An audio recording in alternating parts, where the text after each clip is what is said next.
అదే RTV app వార్తల్ని క్షణాల్లో చదివే అవకాశం ఉంటుంది. ఒక న్యూస్ పేపర్, ఒక టెలివిజన్ ఛానల్ మీ చేతుల్లో ఎప్పుడూ ఉంటాయి. కుప్పంలో నారా భువనేశ్వరి గారి ప్రసంగం చూస్తే స్పష్టంగా అర్థమైపోతుంది చంద్రబాబు నాయుడు పని అయిపోయిందని. సో మేము ఏదైతే ఎన్ని రోజులు చెప్పుకుంటూ వచ్చామో ఈరోజు తన మనసులో మాట చంద్రబాబు నాయుడికి రెస్ట్ తీసుకునే వయసు వచ్చింది, ఇక ఆయన రెస్ట్ తీసుకుంటాడు, కుప్పంలో కంటెస్ట్ చేయాలని నాకు కోరికగా ఉంది అని చెప్పి భువనేశ్వరి గారు తన కోరిక బయట పెట్టడం చూస్తుంటే పాపం చంద్రబాబు నాయుడికి పని అయిపోయిందన్న సంగతి అర్థమై ఉంటుందని అనుకుంటున్నాను. ఎందుకంటే ఈరోజు కుప్పం ప్రజలకి తాను 3 సార్లు ముఖ్యమంత్రి అయినా మంచినీళ్లు కూడా ఇవ్వలేని పరిస్థితి. 26వ తేదీ జగన్మోహన్ రెడ్డి గారు వస్తున్నారు.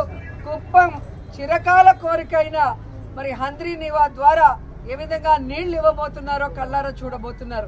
అంతేకాకుండా అక్కడ ప్రజలు కోరుకున్న విధంగా మున్సిపాలిటీని చేశాం, రెవెన్యూ డివిజన్ ని చేశాం.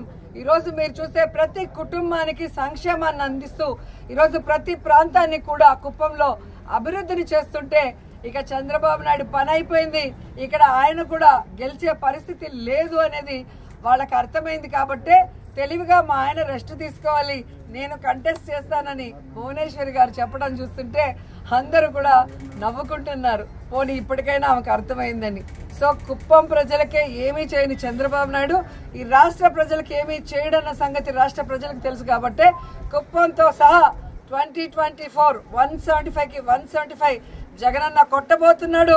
ఈ రాష్ట్ర ప్రజలకి మరింత సంక్షేమాన్ని, మరింత అభివృద్ధిని అందించబోతున్నారు.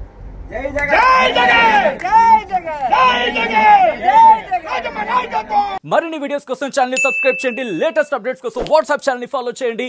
అండ్ లింక్ డిస్క్రిప్షన్ లో ఉంది.